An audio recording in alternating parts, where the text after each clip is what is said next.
নিয়ামতপুরে চলছে বিপিএল স্টাইলে cricket tournament. Crore crore টাকা অর্থ নেই, কিন্তু আছে উদ্যোগ নেওয়ার মতো তাদের সাফল্য এবং আছে পর্যাপ্ত পরিমাণে দর্শকও। অথচ আমাদের ঘরোয়া লিগগুলো অনেক সময় আসলে বলতে হয় যে সার কাছে রূপ নেয়, কারণ উদ্যোগের সংকট। কোটি কোটি টাকা আমরা দেখি, কিন্তু আসলে কাজের বেলায় অনেকটাই শূন্য দেখা যায়। একদম এখানে এসে আসলে বোঝার উপায় নেই এটি যে আসলে কোনো একটি সংগঠন বা ব্যক্তি উদ্যোগে গ্রাম অঞ্চলের ক্রিকেট টুর্নামেন্ট। চতুর্পাশের দর্শকের আওয়াজই আসলে বলে দিচ্ছে যে ব্যাপক আয়োজনের মধ্য দিয়ে আসলে চলছে নিয়ামতপুর ভূঁইয়াবাড়ি কর্তৃক আয়োজিত ক্রিকেট টুর্নামেন্ট 2024-25 এবং দর্শকের প্রতিটি কানায় কানায় কিন্তু পর্যাপ্ত পরিমাণে দর্শকেরও উপস্থিতি রয়েছে। এবং আজকে আমরা দেখতে পাচ্ছি যে প্রায় 16টিরও বেশি দল এই টুর্নামেন্ট খেলায় অংশগ্রহণ করেছেন এবং সেটি আসলে খুব জাঁকজমকপূর্ণ ভাবে চলছে। 16টি দলের প্রত্যেক দিনই আসলে ম্যান অব দ্য ম্যাচ রাখা হয়েছে এবং বেশ কিছু বিশেষ পুরস্কার, যারা ভালো খেলে তাদের জন্য নগদ অর্থ, অনেক কিছু আসলে অনেক প্রায়োরিটি আসলে আমরা দেখতে পাচ্ছি, সেগুলো রাখা হয়েছে। এবং আমরা এখানে এসে আসলে অনেকটাই যেটি বলা চলে যে খেলার মাঠগুলো এখন আসলে আমরা খুঁজে পাই না। খেলার মাঠগুলো অনেকটাই বিলুপ্তির পথে, খুঁজে পাওয়া যায় না খেলার মাঠ নেই। আসলে কোনো খেলার ঘরোয়া প্রত্যন্ত অঞ্চল থেকে যে কোনো ক্রিকেটারকে তুলে নিবে সেই উদ্যোগও আসলে আমরা খুব একটা বেশি আমাদের চোখে পড়ে না। কিন্তু কথায় কথায় আসলে শত শত কোটি টাকার যে গান সেটি আমরা নিয়মিতই শুনতে পাই। কিন্তু এই টাকা দিয়ে আসলে ক্রিকেটের উন্নতি না হলে তাহলে কিসের উন্নতি হয় সেটি আসলে অনেকটাই বলাই বাহুল্য। এবং এখানে দেখতে পাচ্ছেন রান একদম সবকিছু মনে হবে যে এখানে কোনো হয়তো কোনো টেলিভিশন সরাসরি সম্প্রচার করছে, এমনটাই মনে হবে। আর গ্রাম থেকে শহরে তো মাঠ অনেকটাই বিলুপ্তির পথেই বলা চলে, আর সেটি আসলে আস্তে আস্তে করে এখন গ্রামের দিকেও সেই খেলাটি আমরা দেখতে পাই যে অনেকটাই বিলুপ্তির পথে। তবে উদ্যোগগুলো আবারও ফিরে আসছে। এমন উদ্যোগ অব্যাহত থাকলে প্রত্যন্ত অঞ্চল থেকে আমাদের জাতীয় থেকে শুরু করে সব লেভেলেই কিন্তু আমরা প্লেয়ারদেরকে একদম তৃণমূল থেকে আমরা উঠতে পারবে বলে এমনটাই প্রত্যাশা।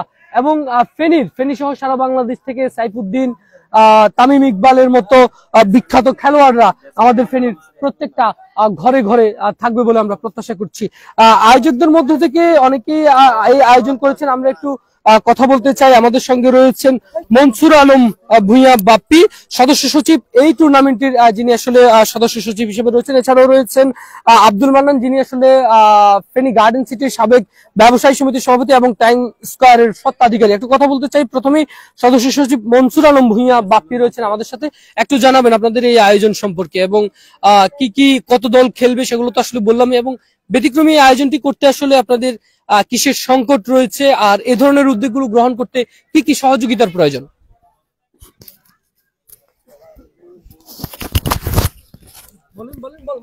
ধন্যবাদ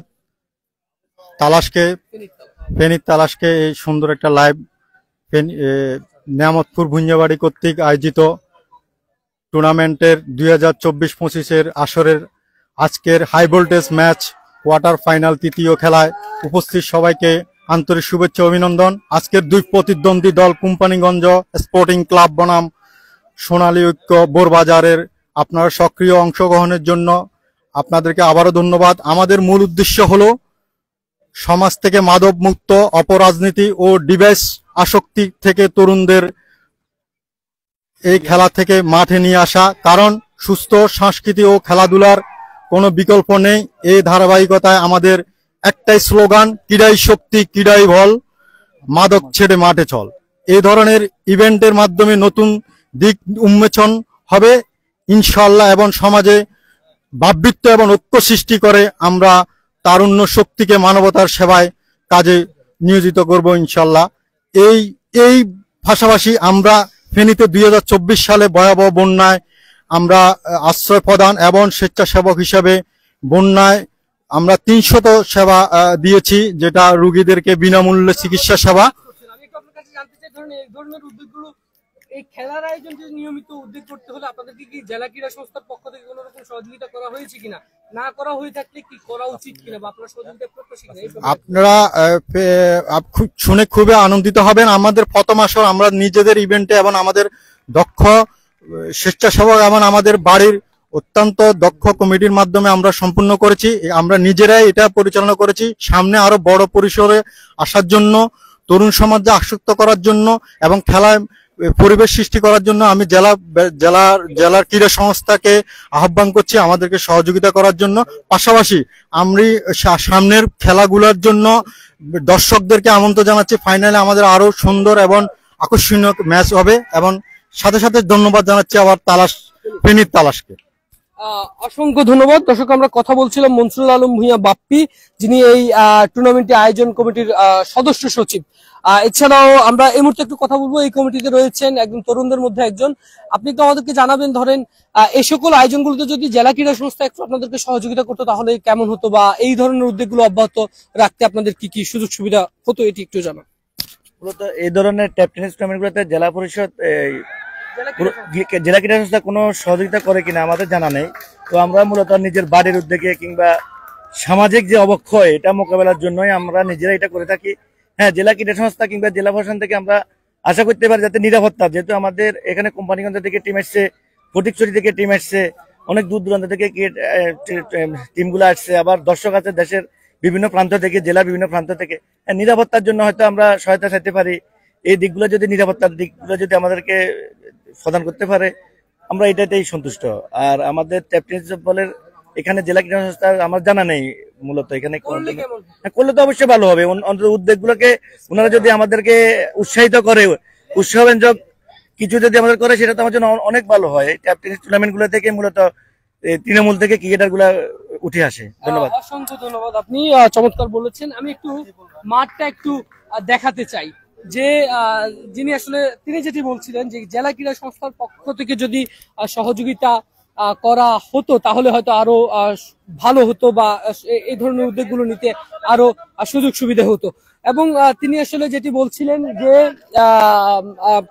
বলছিলেন যে এই ধরনের উদ্যোগগুলোতে আসলে নিরাপত্তা, যেহেতু দেশের বিভিন্ন প্রান্ত থেকে এখানে টিম এসেছে এবং জেলার বিভিন্ন প্রান্ত থেকে দর্শকরাও কিন্তু এসেছে, সেহেতু অনেকটাই উপকৃত বা তাদের জন্য সুবিধা হতো।